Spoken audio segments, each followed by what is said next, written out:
ಎಲ್ಲರಿಗೂ ನಮಸ್ಕಾರ. ಇವತ್ತು ನಮ್ಮ ಬಡ ಮತ್ತು ಮಧ್ಯಮ ವರ್ಗದ ಯುವ ಜನತೆ ಮತ್ತು ಯುವ ಪೀಳಿಗೆ ಭಾರೀ ಚಿಂತಿಸಬೇಕಾಗುವಂತಹ ಸಮಯ. ಯಾಕೆಂದ್ರೆ ಇವತ್ತು ಧರ್ಮ ಅಂದ್ರೆ ಅರ್ಥ ಗೊತ್ತಿಲ್ಲದೆ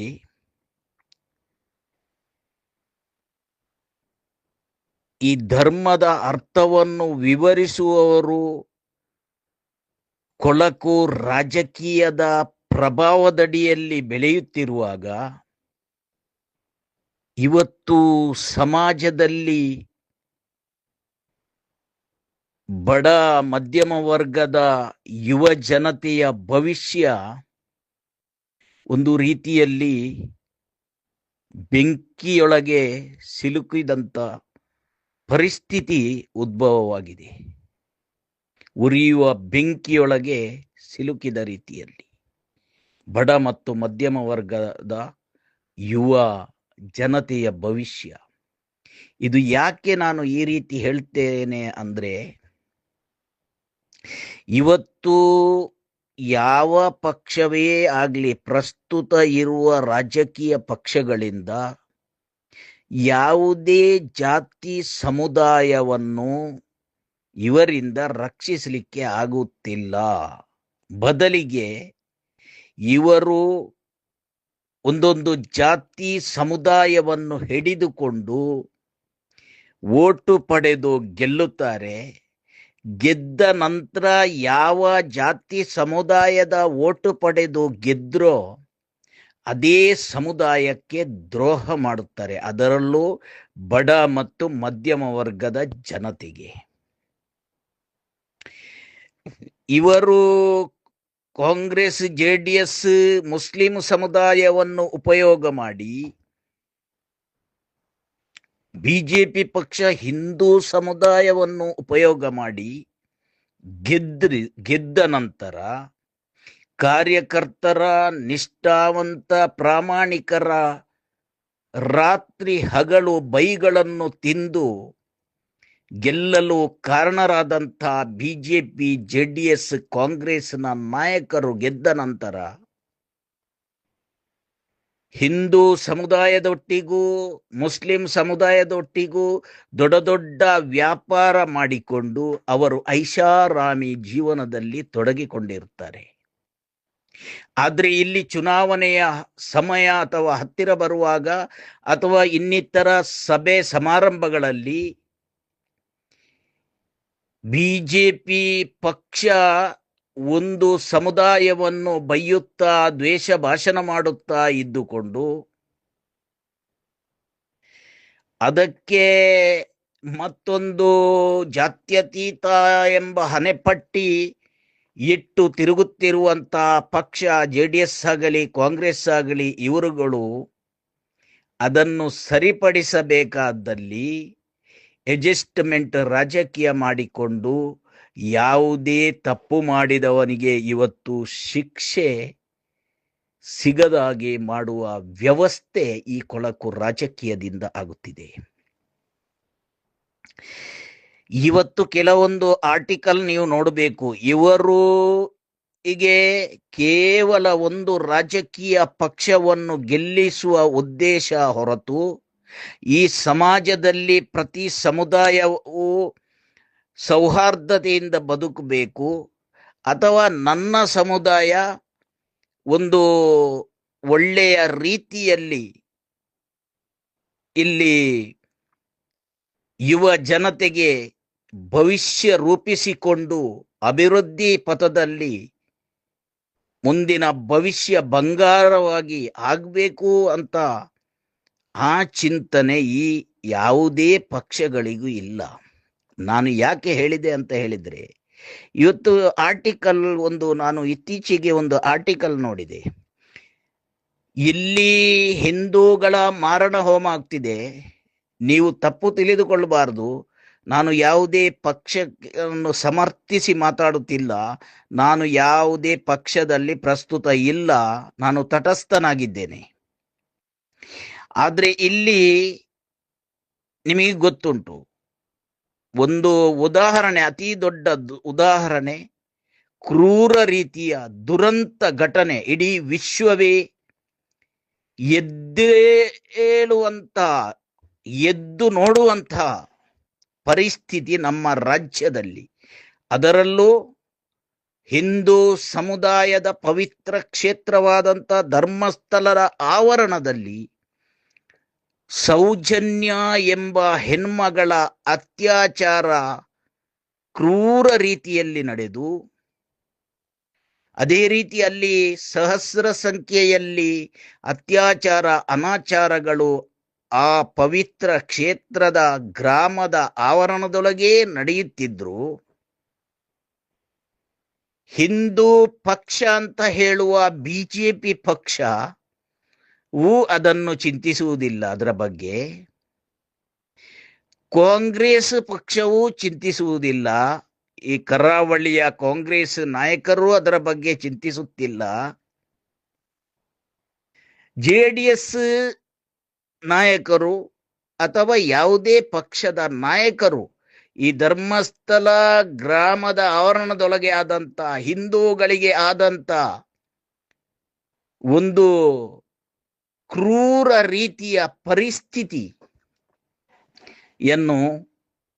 ಎಲ್ಲಾ ಪಕ್ಷಗಳು ಒಗ್ಗಟ್ಟಾಗಿ ಎದುರಿಸ್ತಿದೆ. ಅತ್ಯಾಚಾರಿಗಳನ್ನು ರಕ್ಷಿಸಲಿಕ್ಕೋಸ್ಕರ ಹೊರತು ಒಂದು ಸಮುದಾಯದ ರಕ್ಷಣೆ ಆಗಬೇಕು, ಅದು ಇವರಲ್ಲಿಲ್ಲ. ಆದ್ರೆ ಆರ್ಟಿಕಲ್ ಬರೆದು ಇವರು ಕಳಿಸ್ತಾರೆ. ಯಾಕೆ? ಇವರಿಗೆ ಓಟು ಬೇಕು. ಇವರಿಗೆ ಹಿಂದೂ ಪಕ್ಷ ಅಂತ ಹೇಳುವ ಬಿಜೆಪಿ ಗೆಲ್ಬೇಕು ಒಟ್ರಾಸಿ. ನಾನು ಎಷ್ಟೋ ಸಂಘಟನೆಗಳು ಉಂಟು, ಬಜರಂಗ ದಳ ಆಗಲಿ, ಈ ಹಿಂದೂ ಸಮಾಜಕ್ಕೆ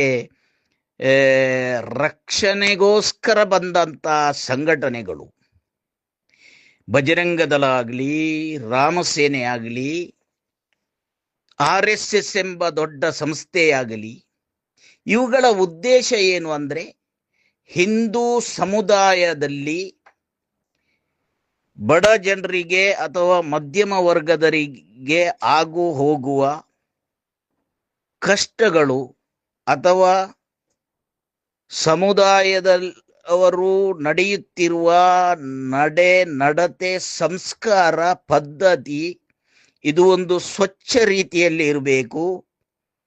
ಈ ಎಲ್ಲ ನಡೆಯ ಭಂಡಾರದ ಹೆಸರೇ ಧರ್ಮ. ಆ ಧರ್ಮ ಮಾರ್ಗದಲ್ಲಿ ಇರಬೇಕು ಅಂತ ಈ ಸಂಘಟನೆಗಳು, ಅದಕ್ಕೆ ಪ್ರತಿರೂಪವಾಗಿರಬೇಕಾದಂತ ಸಂಘಟನೆಗಳು ಇವತ್ತು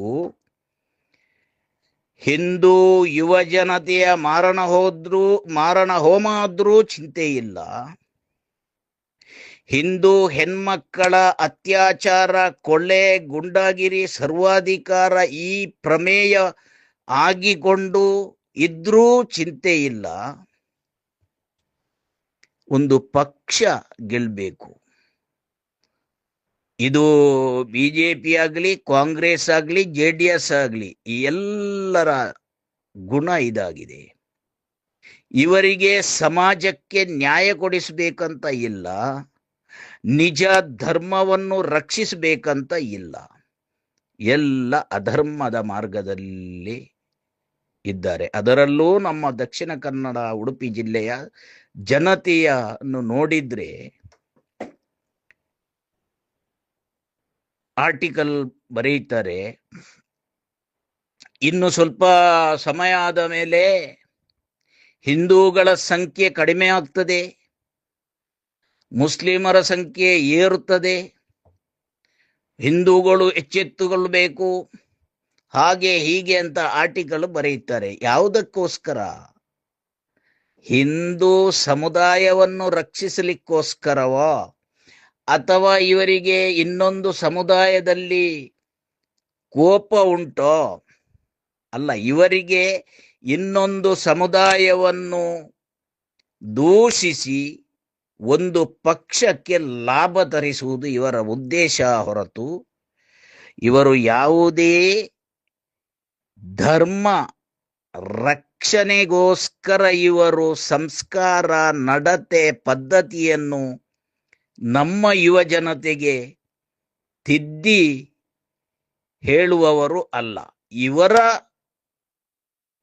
ಅಜೆಂಡಾ ಏನಂದ್ರೆ ಹೇಳಿದ್ರೆ, ಒಟ್ರಾಸಿ ಒಂದು ಸಮುದಾಯ ಇನ್ನೊಂದು ಸಮುದಾಯವನ್ನು ದೂಷಿಸಿದಾಗ ಈ ಬಡ ಮಧ್ಯಮ ವರ್ಗದ ಪಾಪ ಯುವ ಜನತೆಯ ಆ ಬಿಸಿ ರಕ್ತ ಸಮಯದಲ್ಲಿ ಅವರು ಹೊಡಿ ಬಡಿ ಕಡಿ ಅಂತ ಅದನ್ನು ಕೇಳಿ ಪಾಪ ಎಲ್ಲ ಯುವ ಜನತೆಗಳು ಜೈಲು ಪಾಲಾಗಿ ಅವರ ಒಂದು ಭವಿಷ್ಯವನ್ನೇ ಹಾಳು ಮಾಡಿಕೊಳ್ಳುತ್ತಾ ಇದ್ದಾರೆ.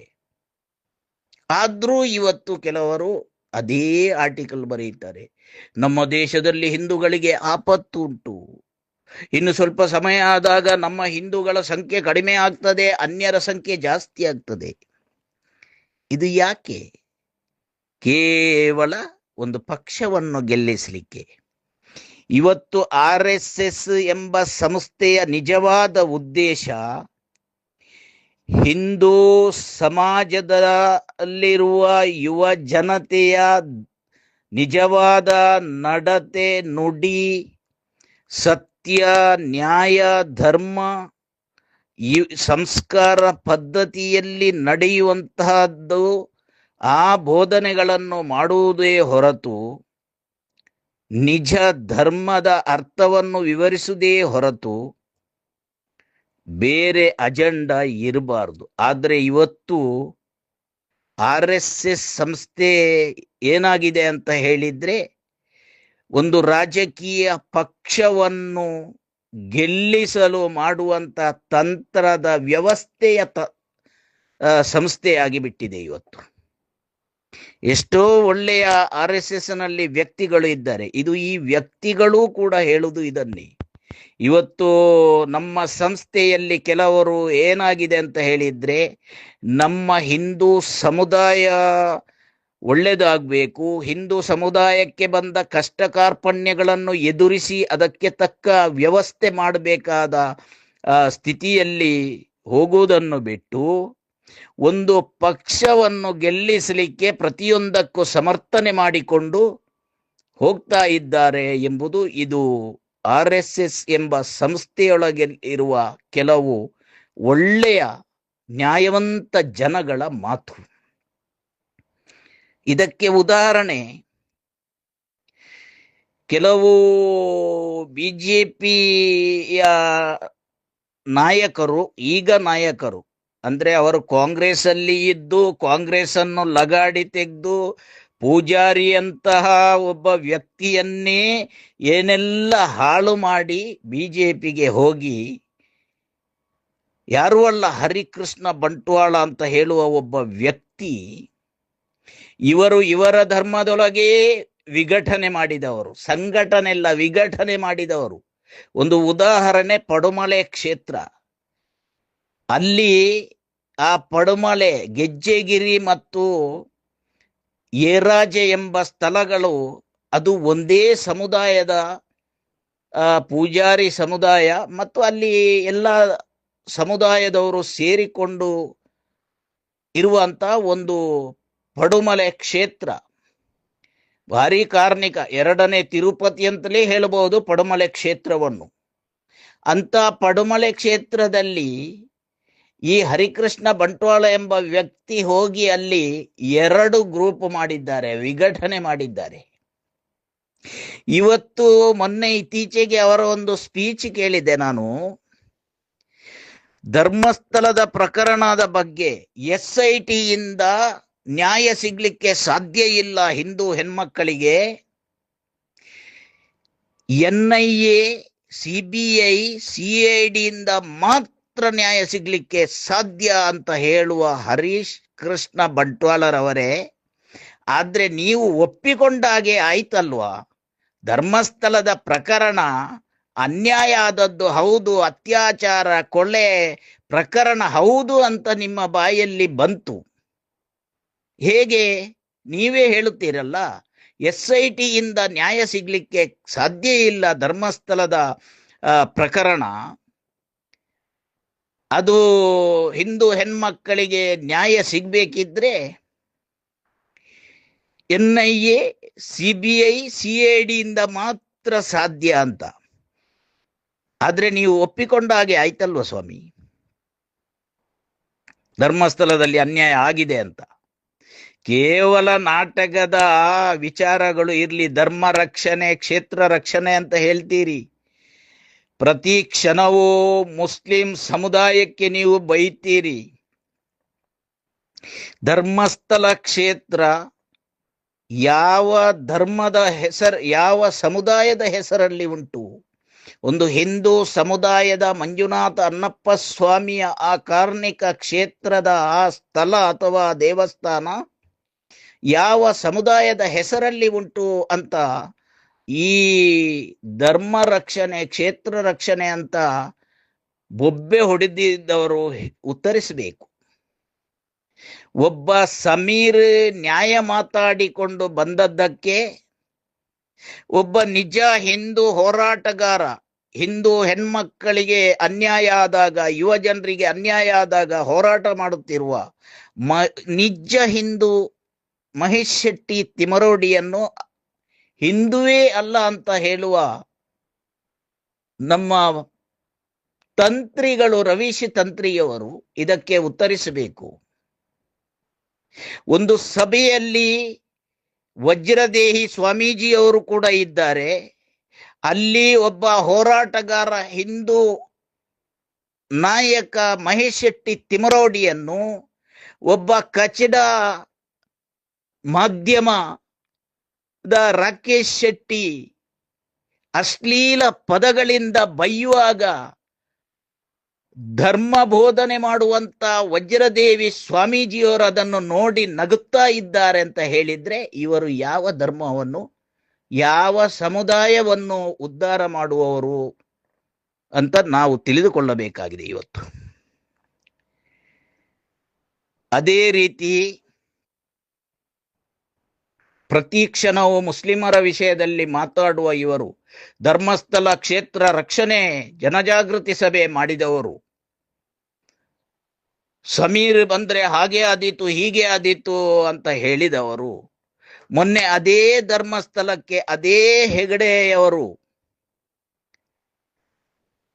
ಅಹಮ್ಮದ್ ತನ್ವೀರ್ ಉಲ್ಲಾನನ್ನು ಹೂಹಾರ ಹಾಕಿ ಸನ್ಮಾನಿಸಿದಾಗ ಆ ಮುಸ್ಲಿಂ ಏನೂ ತೊಂದರೆ ಮಾಡ್ಲಿಕ್ಕಿಲ್ವ ನಿಮಗೆ? ಆ ಮುಸ್ಲಿಮರಲ್ಲಿ ಹೇಗೆ ವಿಶ್ವಾಸ ಬಂತು?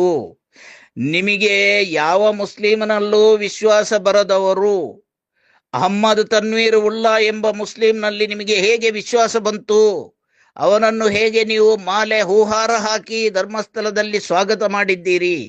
ಇದಕ್ಕೆ ಪ್ರತಿಯೊಬ್ಬರು ಉತ್ತರಿಸಬೇಕಾಗಿದೆ. ಕ್ಷಣ ಕ್ಷಣವೂ ಅನ್ಯರನ್ನು ದೂಷಿಸುತ್ತಾ ಒಂದು ಪಕ್ಷದ ಬೆಳವಣಿಗೆಗೆ ಮಾತಾಡ್ತೀರಲ್ವಾ? ನಿಜವಾದ ನಮ್ಮ ಹಿಂದೂ ಸಮಾಜವನ್ನು ರಕ್ಷಿಸುವ ಮಾತು ಮಾತಾಡಿ. ನಮ್ಮ ಜಿಲ್ಲೆ ದಕ್ಷಿಣ ಕನ್ನಡ, ಉಡುಪಿ ಜಿಲ್ಲೆ, ಇಲ್ಲಿ ಮಹೇಶ್ ಶೆಟ್ಟಿ ಅಂತ, ಪ್ರವೀಣ್ ವಾಳ್ಕೆಯವರಂತ ನಾಯಕರು ಉದ್ಭವ ಆಗ್ಬೇಕಾಗ್ತದೆ. ಕೇವಲ ಏನೆಲ್ಲ ನಾನು ಹಿಂದೂ ಹಿಂದೂ ಅಂತ ಹೇಳಿ ಕಾರ್ಯಕ್ರಮ ಮಾಡಿಕೊಂಡು ಒಬ್ಬ ಹಿಂದುವನ್ನೇ ಕಾರ್ಯಕ್ರಮದಲ್ಲಿ ತೇಜೋವಧೆ ಮಾಡುವಂತ ವ್ಯವಸ್ಥೆಗಳು ಆಗ್ತದೆ ಅಂತ ಹೇಳಿದ್ರೆ ಯಾವ ಧರ್ಮವನ್ನು ನೀವು ರಕ್ಷಿಸಲಿಕ್ಕೆ ಹೊರಟಿದ್ದೀರಿ? ನೀವು ಧರ್ಮವನ್ನು ರಕ್ಷಿಸಲಿಕ್ಕೆ ಹೊರಟದ್ದಲ್ಲ, ನೀವು ಒಂದು ರಾಜಕೀಯ ವ್ಯವಸ್ಥೆಯನ್ನು ರಕ್ಷಿಸುವುದು. ನಿಮಗೆ ರಾಜಕೀಯದಲ್ಲಿ ಬೆಳವಣಿಗೆ ಆಗಬೇಕು, ಹುದ್ದೆ ಸಿಗಬೇಕು, ಸೀಟು ಸಿಗಬೇಕು, ಅಧಿಕಾರ ಸಿಗಬೇಕು. ಇದಕ್ಕೋಸ್ಕರ ನೀವು ಇವತ್ತು ಒಂದೊಂದು ಸಮುದಾಯವನ್ನು ಬಲಿ ಕೊಡ್ತಾ ಇದ್ದೀರಿ. ಜಾತ್ಯತೀತ ಪಕ್ಷ ಅಂತ ಹೇಳಿಕೊಂಡು ಮುಸ್ಲಿಂ ಸಮುದಾಯವನ್ನು ಬಲಿ ಕೊಡುತ್ತಾ ಇದ್ದೀರಿ. ಹಿಂದೂ ಪಕ್ಷ ಅಂತ ಹೇಳಿಕೊಂಡು ಬಿಜೆಪಿಯವರು ಹಿಂದೂಗಳನ್ನು ಬಲಿ ಕೊಡುತ್ತಾ ಇದ್ದೀರಿ. ನೀವು ನಿಜವಾದ ಹಿಂದೂ ಪಕ್ಷದ ಉದ್ಧಾರಕರು ಆದ್ರೆ ಧರ್ಮಸ್ಥಳದಲ್ಲಿ ಆದಂತ ಪ್ರಕರಣ ನಿಮಗೆ ಏನು ಕಣ್ಣು ಕಾಣಿಸುತ್ತಿಲ್ವಾ? ಎಲ್ಲೆಲ್ಲಿಂದ ನೀವು ಎಲ್ಲೆಲ್ಲಿಗೆ ಮಾತಾಡುತ್ತೀರಿ? ಪಾರ್ಲಿಮೆಂಟ್ನಲ್ಲಿ ಇದೇ ಹಿಂದೂ ಸಮುದಾಯದ ಓಟಿನಿಂದ ಗೆದ್ದು ಬಂದಂಥ ಎಂಪಿಗಳು ಅಧಿವೇಶನದಲ್ಲಿ ಪಾರ್ಲಿಮೆಂಟಲ್ಲಿ ಧರ್ಮಸ್ಥಳದ ವಿಷಯದಲ್ಲಿ ಒಂದೇ ಒಂದು ಮಾತು ಎತ್ತಿದ್ದುಂಟ? ಧರ್ಮಸ್ಥಳದಲ್ಲಿ ಸೌಜನ್ಯ ಸಮೇತ ಎಷ್ಟೋ ಹೆಣ್ಮಕ್ಕಳ ಮಾರಣ ಹೋಮ ಆದದ್ದಕ್ಕೆ ನ್ಯಾಯ ಸಿಗಬೇಕು ಅಂತ ನೀವು ಪಾರ್ಲಿಮೆಂಟ್ ಅಲ್ಲಿ ಸಂಸದರಾಗಲಿ ಅಧಿವೇಶನದಲ್ಲಿ MLAಗಳಾಗಲಿ ಈ ಬಿಜೆಪಿಯವರು ಮಾತು ಎತ್ತಿದ್ದುಂಟಾ? ಅಲ್ಲ, ಕಾಂಗ್ರೆಸ್ನವರು JDSನವರು ಈ ಬಗ್ಗೆ ಚರ್ಚೆ ಮಾಡಿದ್ದು ಉಂಟ ಅಧಿವೇಶನ ಪಾರ್ಲಿಮೆಂಟ್ ಅಲ್ಲಿ. ಇಡೀ ವಿಶ್ವವೇ ನೋಡುತ್ತಿದೆ ಧರ್ಮಸ್ಥಳದ ಪ್ರಕರಣ, ಸೌಜನ್ಯ ಸಮೇತ ಎಷ್ಟೋ ಹೆಣ್ಮಕ್ಕಳ ಮಾರಣ ಹೋಮ ಆಗಿದೆ. ಇದರ ಬಗ್ಗೆ ಯಾರೂ ಮಾತಾಡುವವರಿಲ್ಲ. ಇವತ್ತಿಗೂ ರಾಜಕೀಯ ಪಕ್ಷವನ್ನು ಗೆಲ್ಲಿಸಲಿಕ್ಕೋಸ್ಕರವೇ ತಾಲೀಮು ನಡೆಯುತ್ತಿದೆ. ಯಾಕೆ ನಾಟಕ? ಮೊನ್ನೆ ಉಡುಪಿಗೆ ಪ್ರಧಾನಮಂತ್ರಿ ಬಂದರು. ಅಲ್ಲಿ ಹಿಂದೂಗಳೊಳಗೆಯೇ ಸರಿ ಇಲ್ಲ. 2 ಸ್ವಾಮೀಜಿಗಳು ಕಾರ್ಯಕ್ರಮ ಮಾಡಿದ್ರೆ ಮತ್ತೆ ಉಳಿದ 6 ಸ್ವಾಮೀಜಿಗಳು ಅಲ್ಲಿ ಹಾಜರೇ ಆಗಿಲ್ಲ. ಅಲ್ಲಿ ಕನಕ ಕಿಂಡಿಯ ಬಂಗಾರದ ಕವಚ ಯಾರು ನೀಡಿದ್ದಾರೋ ಪಾಪ ಅಂತವರಿಗೆ ಅಲ್ಲಿ ಅವಕಾಶವೇ ಕೊಡ್ಲಿಲ್ಲ. ಏನು ಅವರು ನಿಮ್ಮ ಇದರಲ್ಲಿ ಹಿಂದೂ ಸಮುದಾಯದಲ್ಲಿ ಸೇರುವುದಿಲ್ವಾ? ನಿಮ್ಮ ಹಿಂದೂ ಸಮುದಾಯದಲ್ಲಿ ಜೈನರು ಸೇರ್ತಾರಂತೆ ನಿಮ್ಮ ಅನುಕೂಲ ಶಾಸ್ತ್ರದಲ್ಲಿ. ಒಬ್ಬ ಮೊಗವೀರ ಹಿಂದೂ ಸಮುದಾಯದಲ್ಲಿ ಸೇರುವುದಿಲ್ವಾ? ಇದೆಲ್ಲ ಇವತ್ತು ನಾವೆಲ್ಲ ಚಿಂತಿಸಬೇಕಾಗ್ತದೆ. ಯಾಕೆಂದ್ರೆ ಇವತ್ತು ಈ ಕೊಳಕು ರಾಜಕೀಯಗಳಿಗೆ ನ್ಯಾಯ ಬೇಡ, ಸತ್ಯ ಬೇಡ, ನಿಜ ಧರ್ಮ ಮಾರ್ಗ ಬೇಡ. ಇವರಿಗೆ ಸ್ವಾರ್ಥ, ಹುದ್ದೆ, ಅಧಿಕಾರ, ಅವರವರ ಐಷಾರಾಮಿ ಜೀವನ ಮಾತ್ರ. ಇಲ್ಲಿ ಬಡವರು, ಮಧ್ಯಮ ವರ್ಗದವರು, ಯುವ ಪೀಳಿಗೆಯ ಭವಿಷ್ಯ ಬೆಂಕಿಯಲ್ಲಿ ಉರಿಯಲಿ, ಅವರಿಗೆ ತೊಂದರೆ ಇಲ್ಲ, ನಾಯಕರುಗಳಿಗೆ ತೊಂದರೆ ಇಲ್ಲ. ಇದು ಎಲ್ಲಾ ಪಕ್ಷದ ಹಣೆಬರ ಈ ರೀತಿಯಾಗಿದೆ. ಮತ್ತೆ ಮಧ್ಯವರ್ಜನ ಶಿಬಿರ, ಈ ಧರ್ಮಸ್ಥಳದ ವಿಷಯದಲ್ಲಿ ನಾನು ನಿಮಗೆ ಹೇಳ್ತೇನೆ. ಮಧ್ಯವರ್ಜನ ಶಿಬಿರ ಈ ವೀರೇಂದ್ರ ಹೆಗಡೆಯವರಿಗೆ ನಾನು ಬಹಳ ಗೌರವ ಕೊಡುತ್ತಾ ಇದ್ದವ. ಮಧ್ಯವರ್ಜನ ಶಿಬಿರ ಅಂತ ಹೇಳುವ ಒಂದು ಕಾನ್ಸೆಪ್ಟಿಗೆ ನಾನು ತುಂಬಾ ಗೌರವ ಕೊಟ್ಟವ. ಇದೇ ಪಡುಮಲೆ ಕ್ಷೇತ್ರ ಸುಳ್ಯಪ್ಪದೋ ಎಂಬಲ್ಲಿ ನಾನು ಕೂಡ ಒಂದು ಬಾರ್ ಅಂಡ್ ರೆಸ್ಟೋರೆಂಟ್ ಮಾಡಲಿಕ್ಕೆ 1 ಲಕ್ಷ ಸರಕಾರಕ್ಕೆ ಹಣ ಕಟ್ಟಿದ್ದೆ. SM ಕೃಷ್ಣರವರು ಮುಖ್ಯಮಂತ್ರಿ ಆಗಿದ್ದಾಗ, ಆಗ ನಾನು ದುಬೈಯಲ್ಲಿರುವಾಗ ಮಾನ್ಯ ದಿವಂಗತ ಮುತ್ತಪ್ರಯ್ಯ ಒಂದು ಲೆಟರ್ ಹಿಡ್ಕೊಂಡು ಆಗ ಉಡುಪಿ ಸಂಸದರಾಗಿದ್ದ ವಿನಯ್ ಕುಮಾರ್ ಸೊರಕೆ, ರಮನಾಥ್ ರೈ ಅವರಲ್ಲಿಗೆ ನಾನು ಒಂದು 7 ಜನ ನಿಯೋಗವನ್ನು ಹಿಡ್ಕೊಂಡು ಹೋಗಿದ್ದೆ ಬ್ಯಾಂಗ್ಳೂರಿಗೆ. ನಾನು, ಮೊಹಮ್ಮದ್ ಬಡಗನ್ನೂರು, ದಿವಂಗತ ಶ್ರೀಪತಿ ಭಟ್, CH ಶ್ರೀಪತಿ ಭಟ್ರು, ಕುದಕಾಡಿ ಬಾಲಕೃಷ್ಣ ರೈ, ದಿವಂಗತ N ನೆಲ್ಲಿಕಟ್ಟೆ ಸುಧಾಕರ್ ಶೆಟ್ರು, ಸತೀಶ್ ನಾಯಕ್, ರಾಧಾಕೃಷ್ಣ ಆಲ್ವಾ, ಹೀಗೆ ನಾವೊಂದು 7 ಜನ ಬ್ಯಾಂಗ್ಳೂರಿಗೆ ಹೋಗಿ ಈ ಒಂದು ಬಾರ್ ಅಂಡ್ ರೆಸ್ಟೋರೆಂಟ್ನ ಲೈಸೆನ್ಸ್ನ ಬಗ್ಗೆ ಮಾತಾಡಲಿಕ್ಕೆ ಹೋಗಿ, ಅಲ್ಲಿ SM ಕೃಷ್ಣ ಅವರು ಡೈರೆಕ್ಷನ್ ಕೊಟ್ಟದ್ದು ಹೇಗೆ ಅಂತ ಹೇಳಿದ್ರೆ, ಪ್ರವಾಸೋದ್ಯಮ ಇಲಾಖೆಯ ಆ ರೀತಿಯಲ್ಲಿ ನಿಮಗೆ ಲೈಸೆನ್ಸ್ ಕೊಡುವ ಅಂತ ಹೇಳಿದಾಗ, ಇದೇ ಪಡುಮಲೆ ಕ್ಷೇತ್ರವನ್ನು ಟೂರಿಸಂ ಸೆಂಟರ್ ಅಂತ ಮಾಡಿಸಿದ್ದು ನಾವು ಅಂದ್ರೆ ಇದೇ ರಮಣಾಥ್ ರೈ ಮತ್ತು ವಿನಯ್ ಕುಮಾರ್ ಸೊರಕೆ. ನಾವು ಅದರ ಹಿಂದೆ ಓಡಿದ್ದೇವೆ. ನನ್ನ ಕೈಯಿಂದ ಹಣವೂ ಖರ್ಚಾಗಿದೆ, ಅದು ಬೇರೆ ವಿಷಯ. ಆದ್ರೆ ಆಗ ರಮಣಾಥ್ ರೈ, ಎಸ್.ಎಂ. ಕೃಷ್ಣರಲ್ಲಿ ರಮಣಾಥ್ ರೈ ಮತ್ತು ವಿನಯ್ ಕುಮಾರ ಸೊರಕೆ ಮಾತಾಡಿ, ಎಸ್.ಎಂ. ಕೃಷ್ಣರವರು ಭೂಪಟದಲ್ಲಿ ಪಡುಮಲೆ ಎಂಬ ಕ್ಷೇತ್ರ ಟೂರಿಸಂ ಸೆಂಟರ್ ಅಂತ ಮಾಡ್ತೇನೆ ಅಂತ ಭೂಪಟದಲ್ಲಿ ಬರುವ ಹಾಗೆ ಮಾಡಿದ್ರು. ಅದು ರಮಣಾಥ್ ರೈ ಮತ್ತು ವಿನಯ್ ಕುಮಾರ್ ಸೊರಕೆಯ ಒಂದು ಪ್ರಭಾವದಿಂದ. ಆಗ್ಲೇ ರಮಣಾಥ್ ರೈ ಮತ್ತು ವಿನಯ್ ಕುಮಾರ್ ಸೊರಕೆ ಸುಮಾರು 5 ಕೋಟಿ ಅದಕ್ಕೆ ಅನುದಾನ ಕೊಡಬೇಕು, ಅಲ್ಲಿ ಅಭಿವೃದ್ಧಿ ಆಗಬೇಕು ಅಂತ ಹೇಳಿದಾಗ ಎಸ್.ಎಂ. ಕೃಷ್ಣ ಹೇಳಿದ್ರು, ಈ ಸಲದ ಬಜೆಟ್ ಅಲ್ಲಿ ಇಲ್ಲ, ನೆಕ್ಸ್ಟ್ ನಾವು ಅಧಿಕಾರಕ್ಕೆ ಬಂದ್ರೆ ಕೊಡುವ ಅಂತ ಹೇಳಿದ್ರು. ಆದ್ರೆ ನೆಕ್ಸ್ಟ್ ಅಧಿಕಾರಕ್ಕೆ ಬೇರೆ ಪಕ್ಷಗಳು ಬಂತು. ಆಮೇಲೆ ಪುನಃ 5 ವರ್ಷ ಸಿದ್ದರಾಮಯ್ಯ ಸರ್ಕಾರ ಬಂದಾಗ ಯಾವ ವಾಗ್ದಾನ ಕೊಟ್ಟಿದ್ರು ರಮಣಾಥ್ ರೈ ಮತ್ತು ವಿನಯ್ ಕುಮಾರ ಸೊರಕೆ, ಅದನ್ನು ಸಿದ್ದರಾಮಯ್ಯನವರು 5 ಕೋಟಿ ಸ್ಯಾಂಕ್ಷನ್ ಮಾಡಿದ್ರು ಪಡುಮಲೆಯ ಅಭಿವೃದ್ಧಿಗೆ. ಆದ್ರೆ ನಾನು ಆ ಪಡುಮಲೆಯಲ್ಲಿ ಪ್ರವಾಸೋದ್ಯಮ ಇಲಾಖೆ ಅಂತ ಟೂರಿಸಂ ಸೆಂಟರ್ ಅಂತ ಭೂಪಟದಲ್ಲಿ ಬರುವ ಹಾಗೆ ನಾವು ಮಾಡಿಸಿ ಲೈಸೆನ್ಸ್ ಎಲ್ಲ ಮಾಡುವ ಅಲ್ಲಿಗೆ ಇದೇ ಮಧ್ಯವರ್ಜನದ ಸುಳ್ಯಪದವಲ್ಲಿ ಅಧ್ಯಕ್ಷರಾಗಿದ್ದದ್ದು ನನಗೆ ಕಲಿಸಿದಂತ ಗುರು ಶ್ರೀರಾಮ್ ಭಟ್ರು. ಅವರು ಈಗ ತೀರಿ ಹೋಗಿದ್ದಾರೆ, ದಿವಂಗತ ಶ್ರೀರಾಮ್ ಭಟ್ರು.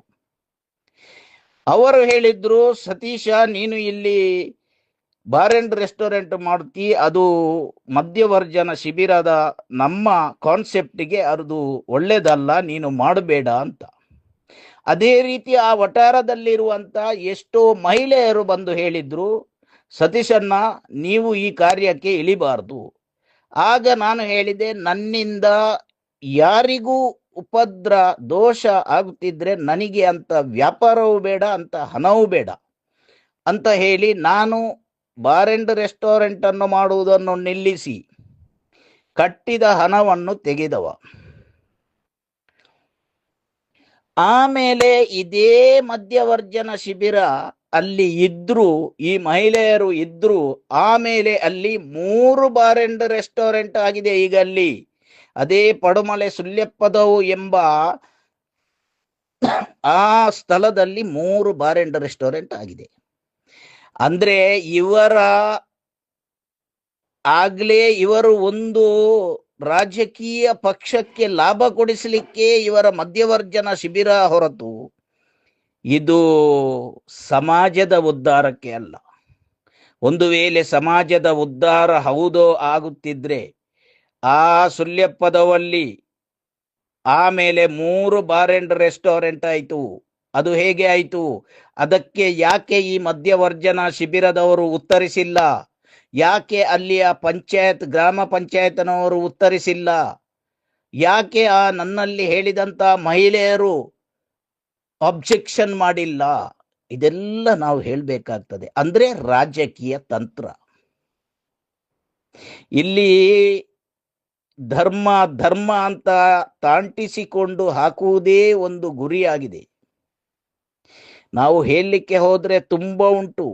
ಇಲ್ಲಿ ಏನೆಲ್ಲ ನಡೆಯುತ್ತದೆ ಅಂತ ಹೇಳಿದ್ರೆ, ನಿಜವಾದ ಧರ್ಮದ ಅರ್ಥ ನಮ್ಮ ಯುವ ಜನತೆಗೆ ತಿಳಿಸದ ಕಾರಣ ಇವತ್ತು ಯುವ ಜನತೆಯ ಭವಿಷ್ಯ ಹಾಳಾಗ್ತಾ ಇದೆ.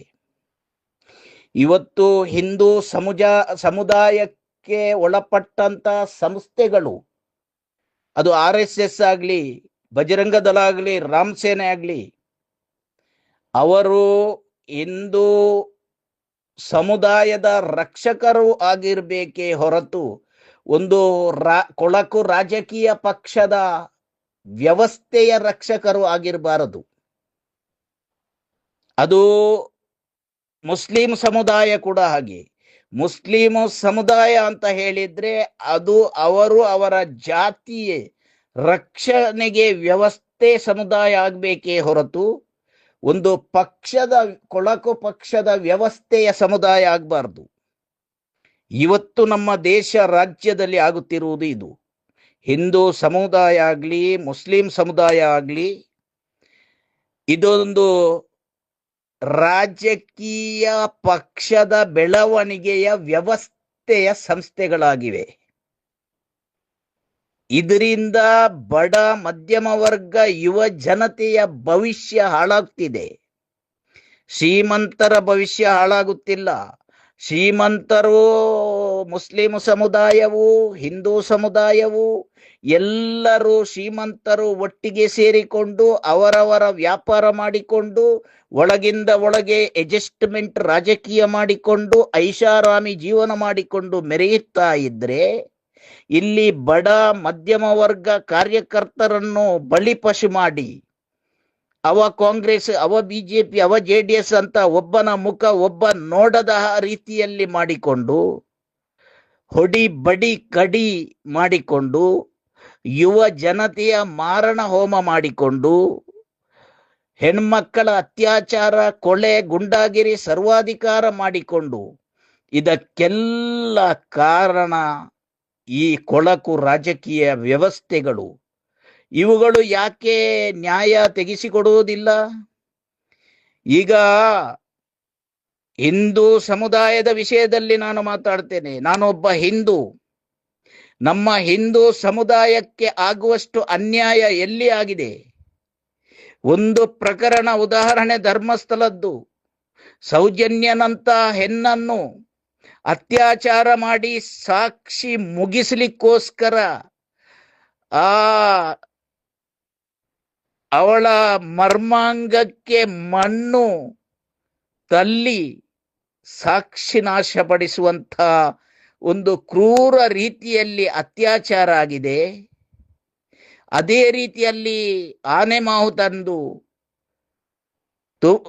ಹಲವು ಹೆಣ್ಮಕ್ಕಳ ಅತ್ಯಾಚಾರ ಕೊಲೆ ಗುಂಡಾಗಿರಿ ಈಗಲೂ ಗುಂಡಾಗಿರಿ ಸರ್ವಾಧಿಕಾರ ಅಲ್ಲಿ ನಡೆಯುತ್ತಿದೆ. ಅದು ಕೂಡ ಒಂದು ಪವಿತ್ರ ಹಿಂದೂ ಸಮುದಾಯದ ಪವಿತ್ರ ಕ್ಷೇತ್ರವಾದ ಧರ್ಮಸ್ಥಳ ಗ್ರಾಮದ ಆವರಣದಲ್ಲಿ ಮಂಜುನಾಥ ಅನ್ನಪ್ಪ ಸತ್ಯ ಕಾರ್ಣಿಕದ ನೆಲೆಯಲ್ಲಿ ಇಂಥ ಹಿಂದೂ ಸಮುದಾಯಕ್ಕೆ ಆಗುವ ಅನ್ಯಾಯ ಇಡೀ ವಿಶ್ವ ನೋಡುತ್ತಾ ಇದ್ರು. ಈ ಬಿಜೆಪಿ ಪಕ್ಷ ಹಿಂದೂ ಪಕ್ಷ ಅಂತ ಹೇಳುವವರು, ಹಿಂದೂ ಪಕ್ಷದ ರಕ್ಷಕರು ಅಂತ ಹೇಳುವ ಬಜರಂಗದಳ, ರಾಮಸೇನೆ ಅಥವಾ RSS ಇವರೆಲ್ಲ ಮೌನ ಯಾಕೆ? ಒಬ್ಬ ನಿಜವಾದ ಹಿಂದೂ ಮಹೇಶ್ ಶೆಟ್ಟಿ, ಪ್ರವೀಣ್ ವಾಳ್ಕೆ, ಹಾಗೇ ಪ್ರಸನ್ನ ರವಿ, ಜಯಂತ್ ಟಿ, ಗಿರೀಶ್ ಮಟ್ಟಣ್ಣನವರ್, ತಮ್ಮಣ್ಣ ಶೆಟ್ಟಿ ಹಾಗೂ ಸೌಜನ್ಯ ಪರ ಹೋರಾಟ ಮಾಡುವ ನಿಜ ಹಿಂದೂಗಳ ಪರ ಇವರು ಯಾಕೆ ನಿಲ್ಲುತ್ತಿಲ್ಲ? ಅಂದ್ರೆ ಇವರಿಗೆ ಹಿಂದೂಗಳ ರಕ್ಷಣೆ ಆಗಬೇಡ, ಇವರಿಗೆ ಒಂದು ಪಕ್ಷ ಬೆಳಿಬೇಕು, ಇವರು ಪಕ್ಷವನ್ನೇ ಸಮರ್ಥನೆ ಮಾಡಿಕೊಂಡು ಹೋಗ್ತಾರೆ ಹೊರತು ಅತ್ಯಾಚಾರ ಅನಾಚಾರ ಮಾಡಿದವರಿಗೆ ಬೆಂಬಲ ನಿಂತು ಅವರನ್ನು ರಕ್ಷಿಸುವಂತ ಇವತ್ತು ಕಾರ್ಯಕ್ಕೆ ಈ ಹಿಂದೂ ಪಕ್ಷ ಅಂತ ಹೇಳುವ ಬಿಜೆಪಿ ಮತ್ತು ಅದರೊಟ್ಟಿಗೆ ಇರುವಂತಹ ಸಂಘ ಪರಿವಾರಗಳು ನಿಂತಿದೆ ಅಂತ ಹೇಳಿದ್ರೆ ಹಿಂದೂ ಸಮುದಾಯ ಏನು ಮಾಡಬೇಕು? ಇದನ್ನು ನಾವೆಲ್ಲ ಚಿಂತಿಸಬೇಕು. ಕೇವಲ ಬಾಯಿಯಲ್ಲಿ ಹೇಳುವುದಲ್ಲ, ಹಿಂದೂ ಸಮುದಾಯಕ್ಕೆ ತೊಂದರೆ ಉಂಟು ಅಂತ. ತೊಂದರೆ ಯಾರು ಮಾಡುತ್ತಾ ಇರುವುದು? ಬೇರೆ ಸಮುದಾಯ ನಮಗೆ ತೊಂದರೆ ಮಾಡುತ್ತಿಲ್ಲ. ಇದೇ ಪ್ರಭಾಕರ ಭಟ್ರು ಹೇಳಿದ್ರು, ಮಕ್ಕಳು ಮಾಡಿ, ಹಿಂದೂ ಸಂಖ್ಯೆ ಜಾಸ್ತಿ ಆಗ್ಬೇಕು, ಮಕ್ಕಳು ಮಾಡಿ ಅಂತ. ಹಿಂದೂ ಸಮುದಾಯದೊಳಗೆಯೇ ಒಬ್ಬ ಬಿಜೆಪಿಯ ನಾಯಕನ ಮಗ ಒಂದು ವಿಶ್ವಕರ್ಮ ಹೆಣ್ಣನ್ನು ಪ್ರೀತಿ ಮಾಡಿ ಮಗುವಾದ ಮೇಲೆ ಇವತ್ತು ಅವರ ಸ್ಥಿತಿ ಅತಂತ್ರ ಸ್ಥಿತಿಯಲ್ಲಿದೆ. ಇದಕ್ಕೆ ಯಾರು ಮೌನವಾಗಿ ಕುಳಿತಿದ್ದೀರಲ್ಲ, ಎಲ್ಲಿ ಹೋಗಿದ್ದೀರಿ? ಹಿಂದೂ ಸಮುದಾಯ ರಕ್ಷಕರು, ನಿಜ ಧರ್ಮ ಎಂಬ ಅರ್ಥ ಗೊತ್ತಿಲ್ಲದವರು, ಧರ್ಮ ಬೋಧಕರು ಎಲ್ಲಿ ಹೋಗಿದ್ದೀರಿ? ಹಿಂದೂ ಸಂಘಟಕರು, ನಿನ್ನೆ ಮೊನ್ನೆ ಅಲ್ಲಿ ಶ್ರೀನಿವಾಸ ಕಲ್ಯಾಣೋತ್ಸವ ಆಯಿತು. ಅಲ್ಲಿ ಪುತ್ತಿಲ ಪರಿವಾರದ ಅಧ್ಯಕ್ಷರು ಒಂದು ಪಕ್ಷದ ಸ್ಥಾನಮಾನ ಗಿಟ್ಟಿಸಿಕೊಂಡಿದ್ದಾರಂತ ಆ ಶ್ರೀನಿವಾಸ ಕಲ್ಯಾಣದ ಕಾರ್ಯಕ್ರಮಕ್ಕೆ ಅವರೇ ಕರೆದು ಬಂದಂತ ಆ ವ್ಯಕ್ತಿಯನ್ನು ಅಪಮಾನ ಮಾಡಿದ್ದು ಯಾರು? ಅಲ್ಲಿ ಮುಸ್ಲಿಂ ಅಪಮಾನ ಮಾಡಲಿಕ್ಕೆ ಬಂದಿದ್ದಾರಾ? ಕ್ರಿಶ್ಚಿಯನ್ ಅಪಮಾನ ಮಾಡಲಿಕ್ಕೆ ಬಂದಿದ್ದಾರಾ? ಯಾರು ಅಪಮಾನ ಮಾಡಿದ್ದು? ಒಬ್ಬ ಹಿಂದೂವನ್ನು ಹಿಂದೂಗಳೇ ಅಪಮಾನ ಮಾಡುತ್ತಾರೆ ಅಂತ ಹೇಳಿದ್ರೆ ಹಿಂದೂ ಸಮುದಾಯವನ್ನು ಯಾವ ಸಮುದಾಯ ರಕ್ಷಿಸಬೇಕು? ಬೇರೆ ಸಮುದಾಯ ರಕ್ಷಿಸಲಿಕ್ಕೆ ಬರಬೇಕಾ? ಇದಕ್ಕೆ ಉತ್ತರ ಕೊಡಬೇಕು. ನಾವು ಸಂಘಟನೆ ಮಾಡಬೇಕು, ಒಗ್ಗಟ್ಟಾಗಬೇಕು, ನಾವು ಹಿಂದೂ ಹಾಗೆ ಹೀಗೆ ಅಂತ ಹೇಳುತ್ತೀರಲ್ಲ, ಯಾವುದಕ್ಕೆ ಸಂಘಟನೆ ಆಗಬೇಕು ಸ್ವಾಮಿ? ನೀವು ಪ್ರತಿ ಕ್ಷಣದಲ್ಲೂ ವಿಘಟನೆ ಮಾಡಿಕೊಂಡು ಹೋಗ್ತಾ ಇದ್ದೀರಿ. ಸಂಘಟನೆ ಅಲ್ಲ. ಸಂಘಟನೆ ಆಗುತ್ತಿದ್ರೆ ಧರ್ಮಸ್ಥಳದಲ್ಲಿ ಸೌಜನ್ಯ ಸಮೇತ ಎಷ್ಟೋ ಹೆಣ್ಮಕ್ಕಳಿಗೆ ಆದಂತ ಪ್ರಕರಣಗಳ ಬಗ್ಗೆ ನ್ಯಾಯ ಕೊಡಿಸಲು ಪ್ರತಿ ಹಿಂದೂ ಹೋರಾಟಕ್ಕೆ ಇಳಿಯಬೇಕಿತ್ತು. ನೀವು ನಿಂತದ್ದು ಯಾರ ಪರ? ಅತ್ಯಾಚಾರಿಗಳ ಪರ, ಗುಂಡಾಗಿರಿ ಕೊಲೆಗಾರರ ಪರ. ಕ್ಷೇತ್ರ ರಕ್ಷಣೆ ಅಂತ ನಾಟಕವಾಡಿಕೊಂಡು ನೀವು ಬಂದಿದ್ದೀರಲ್ಲ. ಮೊನ್ನೆ ಒಬ್ಬ ತನ್ವೀರ್ ಅಹಮ್ಮದ್ ಉಲ್ಲಾ ಅಂತ ಒಬ್ಬ ಮುಸ್ಲಿಂ ಅಲ್ಲಿಗೆ ಬಂದಾಗ ನೀವು ಹೂ ಹಾರ ಹಾಕಿ ಅಲ್ಲಿ ಸನ್ಮಾನ ಮಾಡಿದಾಗ ನಿಮ್ಮ ಕ್ಷೇತ್ರ ರಕ್ಷಣೆ ಎಲ್ಲಿ ಹೋಯಿತು ಸ್ವಾಮಿ? ಮುಸ್ಲಿಂನಿಂದ ಅಪಾಯ ಅಂತ ಹೇಳಿದ ನೀವು ಎಲ್ಲಿದ್ದೀರಿ ಈಗ? ಒಂದು ದಿನ ಅದೇ ಮುಸ್ಲಿಮರಿಗೆ ಈ ಜೈನರು ಆ ದೇವಸ್ಥಾನವನ್ನು ಯಾಕೆ ಮಾರ್ಲಿಕ್ಕಿಲ್ಲ ಅಂತ ನೀವು ಅದರ ಬಗ್ಗೆ ಯಾಕೆ ಚಿಂತಿಸುವುದಿಲ್ಲ? ನೀವು ಏನೆಲ್ಲ ಚಿಂತಿಸುವವರು ಅದನ್ನು ಚಿಂತಿಸಬೇಕಲ್ಲ. ಸುಮ್ಮನೆ 24 ಗಂಟೆ ಅನ್ಯರನ್ನು ದೂಷಿಸಿಕೊಂಡು ಒಂದು ಪಕ್ಷಕ್ಕೆ ಲಾಭ ಮಾಡಿಕೊಡುವವರು ಕ್ಷೇತ್ರ ಒಬ್ಬ ಹಿಂದೂ ಹೋರಾಟಗಾರರು ಹಿಂದೂಗಳಿಗೆ ನ್ಯಾಯ ಕೇಳುವಾಗ ನೀವು ಕೊಳಕು ರಾಜಕೀಯ ನಾಟಕ ಜನಜಾಗೃತಿ ಸಭೆ ಮಾಡಿಕೊಂಡು ಕ್ಷೇತ್ರ ರಕ್ಷಣೆ ಅಂತ ಹೋದವರು ಅಲ್ಲಿ ಒಬ್ಬ ಮುಸ್ಲಿಂ ಬಂದಾಗ ಅವನನ್ನು ಹೂಹಾರ ಹಾಕಿ ಮಾಲೆ ಹಾಕಿ ಸ್ವಾಗತಿಸಿದಾಗ ನೀವು ಎಲ್ಲಿ ಹೋಗಿದ್ದೀರಿ ಸ್ವಾಮಿ? ನಿಮ್ಮ ಜನಜಾಗೃತಿ ಸಭೆಯಲ್ಲಿ, ಕ್ಷೇತ್ರ ರಕ್ಷಣೆಯಲ್ಲಿ? ಇದಕ್ಕೆ ಉತ್ತರಿಸಬೇಕು. ನೀವು ಧರ್ಮದ ಬಗ್ಗೆ ಮಾತಾಡುತ್ತೀರಿ, ಎಷ್ಟೋ ಮಾತಾಡ್ತೀರಿ ಧರ್ಮದ ಬಗ್ಗೆ. ಮಹೇಶ್ ಶೆಟ್ಟಿ ಹಿಂದೂ ಅಲ್ಲ ಅಂತ ಹೇಳ್ತೀರಿ. ನಿಮ್ಮ ಲೆಕ್ಕದಲ್ಲಿ ಯಾರು ಸ್ವಾಮಿ ಹಿಂದೂ? ಬಿಜೆಪಿ ಪಕ್ಷವನ್ನು ಗೆಲ್ಲಿಸಲಿಕ್ಕೆ ನಿಮ್ಮ ರಾಜಕೀಯ ಪಕ್ಷದ ನಾಯಕರು ಹಿಂದೂ ಸಮುದಾಯಕ್ಕೆ ಅನ್ಯಾಯ ಆದಾಗ ರಕ್ಷಿಸದವರು ಅವರು ಹಿಂದೂಗಳ? ಅವರು ನಿಜ ಹಿಂದುವಾ? ನೀವು ಹೇಳಬೇಕು. ನಮ್ಮ ವ್ಯವಸ್ಥೆ ಇದು ಹಿಂದೂ ಸಮುದಾಯವನ್ನು ರಕ್ಷಿಸುವ ವ್ಯವಸ್ಥೆ ಅಲ್ಲ. ಒಂದು ಹಿಂದೂ ಸಮುದಾಯವನ್ನು ರಕ್ಷಿಸುವ ವ್ಯವಸ್ಥೆ ಆಗುತ್ತಿದ್ರೆ ನೀವು 24 ಗಂಟೆಯೂ ದೇಶದೊಳಗೆ ಮುಸ್ಲಿಂ ಕ್ರಿಶ್ಚಿಯನರ ಬಗ್ಗೆ ದ್ವೇಷ ಭಾಷಣ ಮಾಡುವವರು, ಇದೇ ನಮ್ಮ ಬಿಜೆಪಿ ಸರ್ಕಾರ ಇನ್ನೊಂದು ಮುಸ್ಲಿಂ ದೇಶಕ್ಕೆ ಕೋಟಿ ಕೋಟಿ ಅನುದಾನ ಕೊಡ್ತದೆಲ್ಲ, ಅಫ್ಘಾನಿಸ್ತಾನ ಅಂತ ದೇಶಕ್ಕೆ. ಅವರು ಮುಸ್ಲಿಮರಲ್ವಾ? ನೀವು ಇಲ್ಲಿ 24 ಗಂಟೆ ಮುಸ್ಲಿಮರ ಹತ್ರ ಮಾತಾಡಬಾರ್ದು, ಮುಸ್ಲಿಮರ ಬಗ್ಗೆ ನಾವು ದೂರ ಇರಬೇಕು, ನಮಗೆ ಅವರು ಆಪತ್ತು ಅಂತ ಹೇಳುವವರು ನೀವೇ. ಅಫ್ಘಾನಿಸ್ತಾನ ಮುಸ್ಲಿಂ ಒಂದು ರಾಷ್ಟ್ರಕ್ಕೆ ಕೋಟಿ ಕೋಟಿ ಅನುದಾನ ಕೊಡ್ತಿದ್ದೀರಿ ಅಂದರೆ ನೀವು ಯಾವ ಸಮುದಾಯವನ್ನು ರಕ್ಷಣೆ ಮಾಡಲಿಕ್ಕೆ ಹೊರಟಿದ್ದೀರಿ? ನಿಮಗೆ ಅದೇ ಹಣವನ್ನು, ನಿಮಗೆ ಹಿಂದೂ ಸಮುದಾಯದಲ್ಲಿ ಅಷ್ಟು ಪ್ರೀತಿ ಇದ್ರೆ ಈ ದೇಶ ರಾಜ್ಯದಲ್ಲಿ ಎಷ್ಟು ಬಡವರು ಹಿಂದೂಗಳು ಇಲ್ಲ, ಎಷ್ಟು ಕಷ್ಟ ಕಾರ್ಪಣ್ಯದಲ್ಲಿ ಹಿಂದೂಗಳು ಇದ್ದಾರೆ. ಆ ಹಿಂದೂಗಳಿಗೆ ಅಫ್ಘಾನಿಸ್ತಾನಕ್ಕೆ ಕೋಟಿ ಕೋಟಿ ಕೊಟ್ಟ ಅನುದಾನವನ್ನು ಹಿಂದೂಗಳಿಗೆ ಹಂಚುತ್ತಿದ್ರೆ ಒಂದು ಎಲ್ಲಿನಷ್ಟಾದ್ರೂ ಹಿಂದೂ ಸಮುದಾಯ ಒಳ್ಳೆದಾಗ್ತಿತ್ತಲ್ವಾ? ಬಡ ಮಧ್ಯಮ ವರ್ಗದ ಹಿಂದೂ ಯುವ ಜನತೆಯ ಭವಿಷ್ಯ ಸ್ವಲ್ಪ ಸುಧಾರಿಸುತ್ತಿತ್ತಲ್ವಾ? ಎಲ್ಲಿ ಹಿಂದೂ ಧರ್ಮ ರಕ್ಷಣೆ ಅಂತ ಹೇಳ್ತೀರಿ, ಇಲ್ಲಿ 24 ಗಂಟೆ ಅನ್ಯರನ್ನು ದೂಷಿಸುತ್ತೀರಿ, ಹೊರ ರಾಷ್ಟ್ರದ ಅನ್ಯರಿಗೆ ಕೋಟಿ ಕೋಟಿ ಅನುದಾನ ಮಾಡುತ್ತೀರಿ. ಈ ದೇಶವನ್ನು ಹೊರ ರಾಷ್ಟ್ರಗಳಿಗೆ ಮುಗಿಸಲಿಕ್ಕೆ ಯಾವುದು ಬೇಡ ಸ್ವಾಮಿ. ಕೇವಲ ಒಬ್ಬ ಮುಸ್ಲಿಂ ಆತಂಕವಾದಿಯನ್ನು ಒಳಗೆ ನುಗ್ಗಿಸಿ ಏನಾದರೂ ಮಾಡಿದ್ರೆ ನಮ್ಮ ಒಳಗೆ ಹಿಂದೂ ಮುಸ್ಲಿಂ ಗಲಾಟೆ ಶುರುವಾಗ್ತದೆ. ಅದೇ ಅಜೆಂಡಾ. ಇದು ಯಾಕೆ ಅರ್ಥ ಆಗುತ್ತಿಲ್ಲ ನಮ್ಮ ದೇಶದ ಈ ಧರ್ಮ ರಕ್ಷಕರಿಗೆ? ಇದು ಅರ್ಥ ಮಾಡಿಕೊಳ್ಬೇಕು. ವಿರೋಧ ದೇಶಗಳಿಗೆ ಅಸ್ತ್ರ ನಮ್ಮ ದೇಶದ್ದು ಏನು ಅಂದ್ರೆ ಹಿಂದೂ ಮುಸ್ಲಿಮರನ್ನು ತಾಂಟಿಸಿ ಹಾಕುವುದು. ಈ ಹಿಂದೂ ಮುಸ್ಲಿಮರನ್ನು ತಾಂಟಿಸಿ ಹಾಕುವ ಮೂಲ ಕಾರಣ ಈ ಕೊಳಕು ರಾಜಕೀಯ ಪಕ್ಷಗಳು.